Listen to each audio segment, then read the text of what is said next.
বিয়ে বাড়িতে গিয়ে আমার মতো কে কে আছেন যে আগে বউ বা জামাইকে না দেখেই খেতে বসে গিয়েছে? আমি আছি এই দলে। তো হ্যালো এভরিওয়ান, সবাইকে ওয়েলকাম করছি অনেক দিন পর একটা ব্লগে। তো কিছুদিন আগে একটা বিয়েতে গিয়েছিলাম, আর পিচ্ছি একটা মেয়ে, ওকে খুবই ছোট দেখছি, ওর বিয়ে হয়ে গেল। তো বিয়ের বাড়িতে গিয়ে আগেই বসে গেলাম খেতে, কারণ হচ্ছে তখন দেখছি বউ ফটোশ্যুটে ব্যস্ত, জামাইও আসে নাই।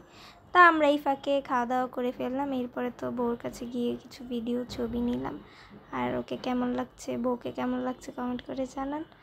তো বউর সাথে ছবি টবি নেওয়ার পরই জামাই চলে আসলো। জামাই দেখলাম, আর জামাইরা আসার পর কিন্তু উড়াধুরা নাচ শুরু করলো। জামাই দেখার পর আমরাও চলে আসলাম, বেশিক্ষণ আসলে ছিলাম না, অনেক রাত হয়ে গেছে। তো ভিডিওটা কেমন লাগলো? Thank you watching my video.